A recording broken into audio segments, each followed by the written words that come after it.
sure will, because, we are getting into the planting season.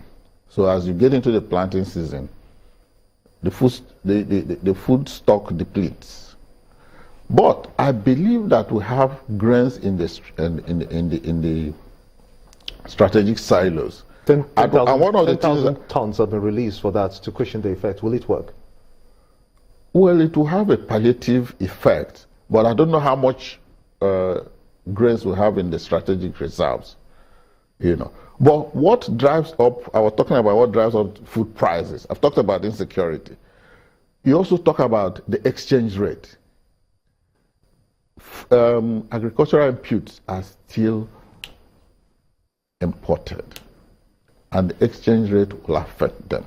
Exchange rate has moved from about 195 to about 305 official, but it's moved from about 205 to about 500 autonomous parallel market.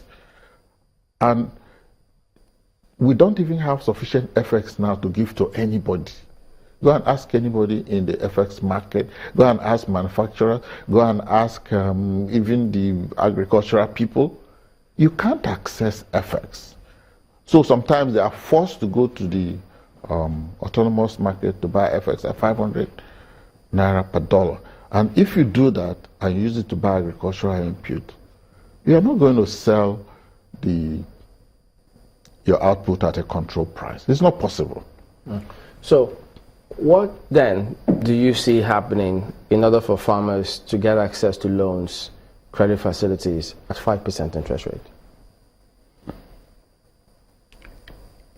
Government has to subsidize that interest rate, because if the bankers are mobilizing money at higher than 5%, they will not make loans below their cost of funds.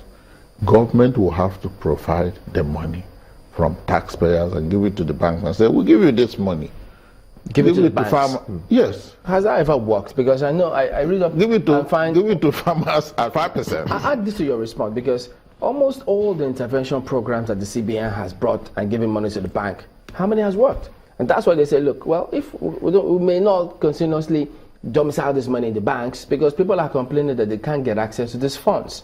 So that's why they use banks. Chamberlain, as a retired banker, you may accuse me of being biased towards the banks, but that is not the truth.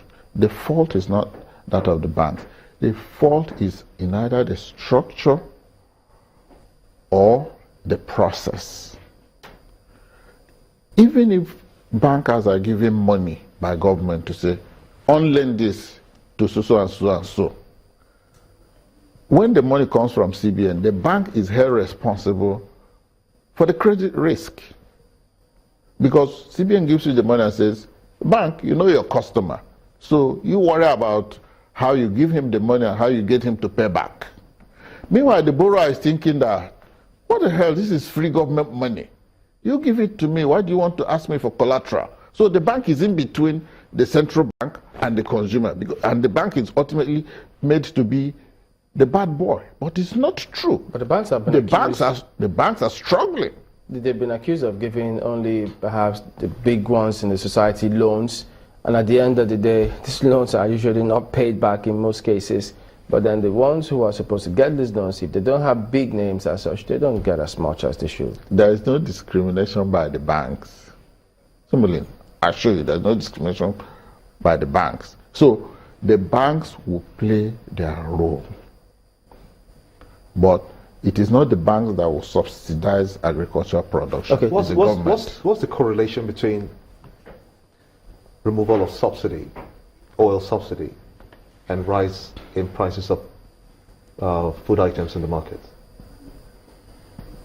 Has oil subsidy been removed? No, I think you meant the bank. You said the government should subsidize the funds or something. No. I'm talking about that interest rate. Yeah.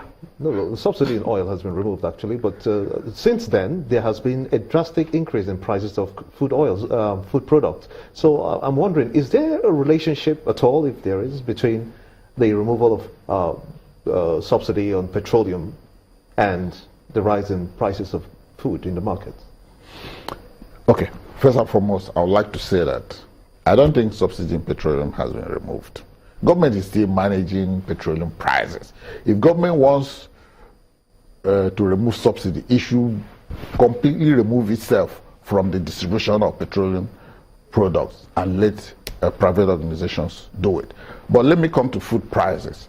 The relationship between food prices and petroleum is this, is FX. Diesel is deregulated. Diesel has gone up from about 120 naira this time last year to about 200 and something naira this time.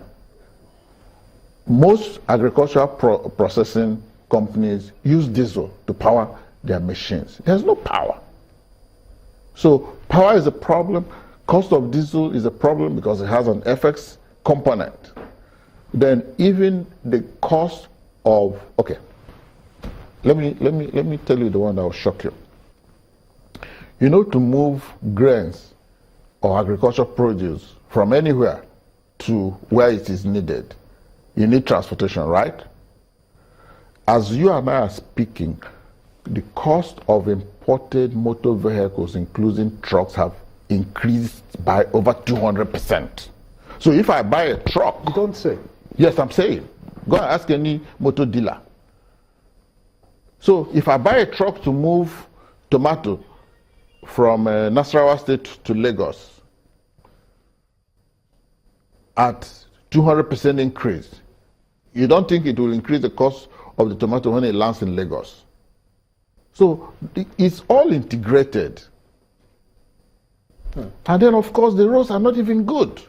Well, those ones appear to because no. We've seen labor. They're all cost inputs. Because, see, every human being is an economic animal, and it is the role of every human being to add value to what he's doing. Yeah, so, I was going to say that point had been made time and time again, because even labor, they protest in many cases that, look, we can't transport our products to other parts of the country because the roads are bad. So one, that's noted.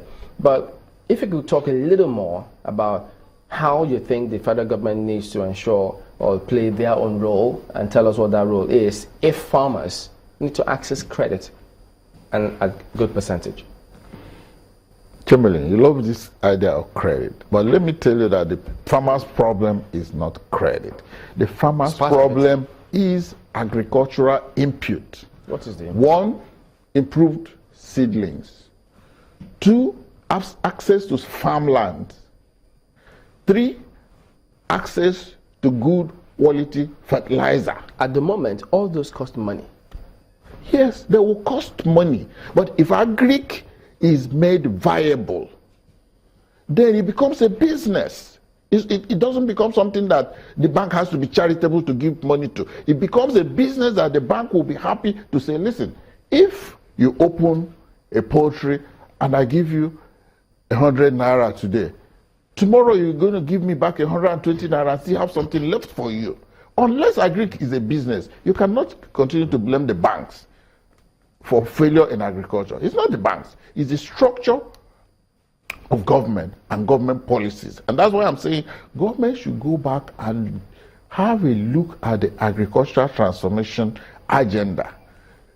See where they can improve on it, because even the agricultural transformation agenda had some parts of it that needed reviews and improvement, because it had 3 components: short-term component, long-term component, medium-term component, and long-term longer-term component. I mean, credit to the government. They did say, I heard the Minister of Agri say, we will pick up on that agric agenda and focus or perhaps improve on it. They didn't jettison that plan, and so exactly improve on it so that there will be food security, because food security is important for everybody. All right.